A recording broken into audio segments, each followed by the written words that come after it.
আজ পবিত্র গুরু পূর্ণিমা। গুরু পূর্ণিমা উপলক্ষে আমি আমার জীবনে যারা গুরু তাদের প্রত্যেককেই সশ্রদ্ধ প্রণাম জানাই।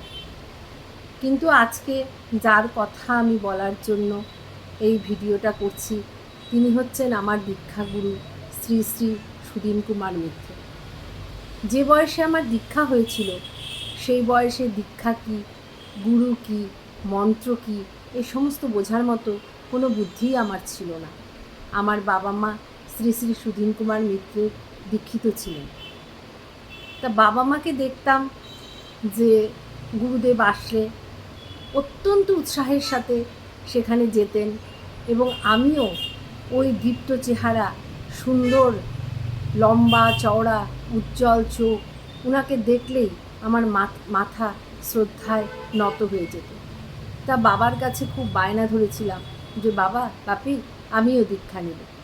তা বাপি তখন বলেছিল যে তোমার তো এখন বয়সই হয়নি দীক্ষা নেবার। তা যাই হোক, তখন ওই মাতৃসংঘ জনকল্যাণ আশ্রমে, যেটা আমার গুরুদেবের তৈরি করা আশ্রম, সেই আশ্রমের কিছু মানুষ যারা ওখানকার বড় ছিলেন তারা বললেন না, দীক্ষা নেবার সঠিক বয়স 12 বছরের নিচেই। তা ওর তো এখন 10 বছর, ও দীক্ষা নিতেই পারে। যাই হোক, দীক্ষার অর্থই আমি তখন বুঝতাম না, হয়তো এখনও বুঝি না, কিন্তু ওই মানুষটাকে ভালোবেসে, ওই মানুষটার ভালো লাগার আকর্ষণে আমি ওই ছোট্ট বয়সে দীক্ষা নিলাম। কিন্তু জপ ধ্যান করা ওই বয়সে নিষ্ঠা ভরে সেটা তো সম্ভব ছিল না। কিন্তু উনি তো অন্য মানুষ। উনি বলেছিলেন যে যখন তোমার ইচ্ছা হবে তখনই তুমি জপ করতে পারো, জপের কোনো নির্দিষ্ট সময় নেই। তুমি যদি বাসি বিছানায় তোমার মনে হয় জপ করবে, তাও তুমি করতে পারো। যদি তোমার মনে হয় শোয়ার সময় জপ করবে, তাও তুমি করতে পারো। অথবা যদি তোমার মনে হয় রাস্তাঘাটে চলাফেরার সময় জপ করবে, তাও তুমি করতে পারো। অদ্ভুত কথা বলতে নেই, অদ্ভুত সুন্দর ছিল ওনার আকর্ষণ। ওনাকে যারা দেখেছে তারা জানে যে কি অসাধারণ মানুষ ছিলেন উনি। তো যাই হোক, দীক্ষা নেবার পরে দেখতাম অনেকেই ওনার পায়ে মাথা দিত এবং উনি ঠাকুরের ফুল হাতে দিতেন, মাথায় আশীর্বাদ করে দিতেন। তা আমারও একবার খুব শখ হলো যে আচ্ছা, আমাকে তো উনি কোনো দিনও কিছু দেন না, একটু ফুল দেন না বা কিছু দেন না। আমি শিলিগুড়িতে তখন ওই তুষার পাল বলে একজন ভদ্রলোক ছিলেন, ওনার বাড়ির মাঠে সম্ভবত একটা প্যান্ডেল হয়েছিল, আমার সঠিক মনে নেই জায়গাটা। তা সেখানে বিশাল লাইন। তা যাই হোক, লাইনের শেষ প্রান্তে আমরা দাঁড়িয়ে আছি, বহুক্ষণ দাঁড়িয়ে আছি, আর মনে মনে ভাবছি, ইস, দাদুর কাছে গেলেই, মানে আমি ওনাকে লাল দাদু বলতাম, আমি বলছি দাদুর কাছে গেলেই ওই দাদু আমাকে একটু প্রণাম করেই চলে যেতে হয়, একটুও থাকতে পারি না, খুব খারাপ লাগতো। তা আমি ভাবছিলাম যে ইস, দাদু যদি আমার সঙ্গে একটু কথা বলতো, আমার মাথায় একটু হাত দিত। সে অনেক দূরের লাইন, ওই লাইনে দাঁড়িয়ে দাঁড়িয়ে আমি মনে মনে ভাবছি। তা যাই হোক, আমার যখন সময় আসলো, আমি প্রণাম করে যখন সরে আসছি, তখন উনি আমার হাতটা টেনে ধরলেন। হাতটা টেনে ধরে বললেন, আয় এখানে আমার কাছে আয়, তোকে একটা ফুল দিব। আমি তো অস্বাভাবিক, আমি তো কাঁপতে শুরু করছি যে এ কি, এই কথাটাই তো আমি মনে মনে ভাবছিলাম লাইনে দাঁড়িয়ে। তা যাই হোক, উনি আমার হাতে একটা ফুল দিলেন, মাথায় হাত দিলেন, বললে মা, তোর কি কিছু আমাকে বলার আছে? আমি কি বলবো, আমি তো তখন 2 চোখ দিয়ে জল ঝরে পড়ছে, কারণ আমি তো ওই লাইনে দাঁড়িয়ে দাঁড়িয়ে একথাই ভাবছিলাম। উনার কথা বলে তো শেষ করতে পারবো না, কিন্তু 2-1টা কথা আজকে ভীষণ বলতে ইচ্ছা করছে। আমার মার ডান হাতে একটু প্রবলেম ছিল। মা যখন দীক্ষা নিতে গেছিলো তখন আমি আরও ছোট, মার কাছে শোনা এটা। মা যখন দীক্ষা নিতে গেছিলো তখন মা ভাবছিল, আচ্ছা আমি তো ডান হাতে জপ করতে পারবো না। সেই বিশাল প্যান্ডেলের মা বসে আছে, উনি স্টেজে বসে আছে আমার গুরুদেব। তা মা মনে মনে ভাবছিল, আচ্ছা আমি তো ডান হাত দিয়ে জপ করতে পারবো না, তাহলে আমি কেমন করে দীক্ষা নেব? আমি ডান হাতে কী করে জপ করব?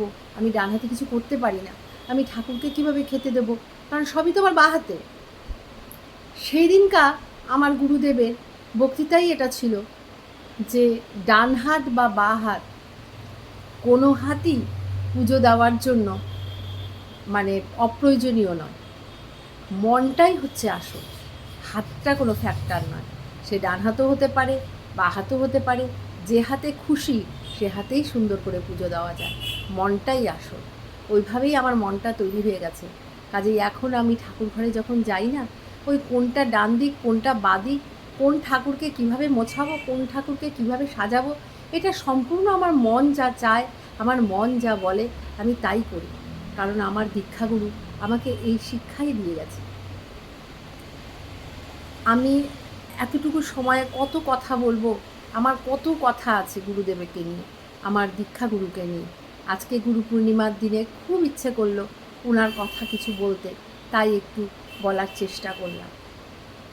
আর একটা কথা না বললে নয়, সেটা হচ্ছে যে একবার ল্যাসডাউন হলে, কুচবিহার ল্যাসডাউন হলে সাগরদিঘির পাড়ে আমার গুরুদেব এসেছিলেন। তো হট করে না লাইট চলে গেল।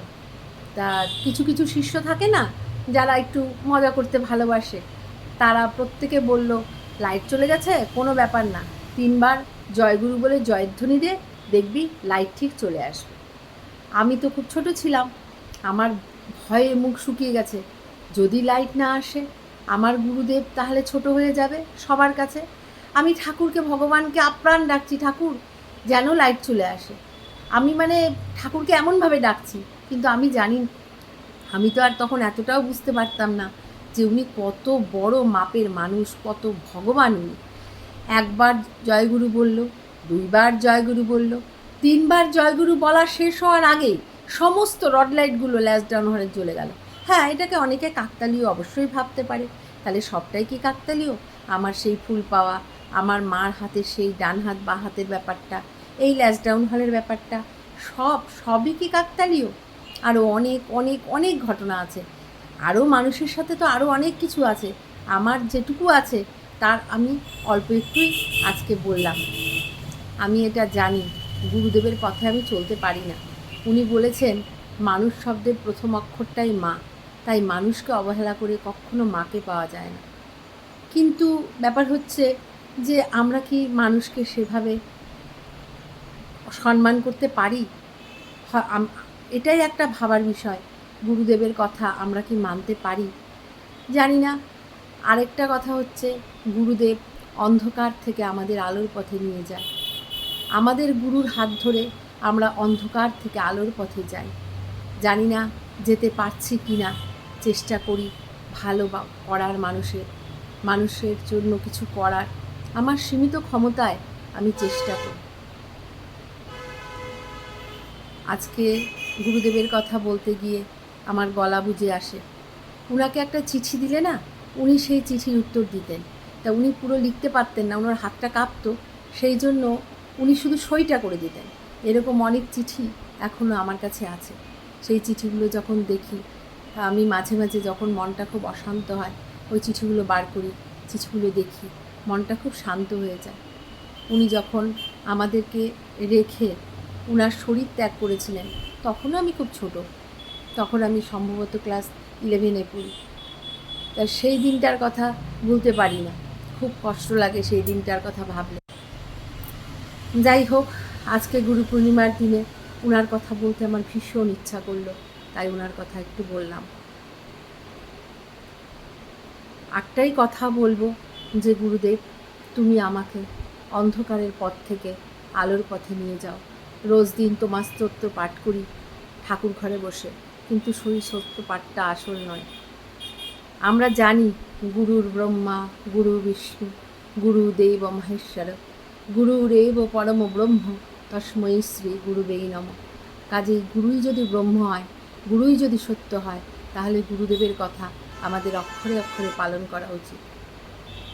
আজকে এটুকু বলেই শেষ করি। আরও যদি কারো জানার ইচ্ছা থাকে আমাকে জানিও, আমি আমার গুরুদেবের কথা আরও অনেক বলবো।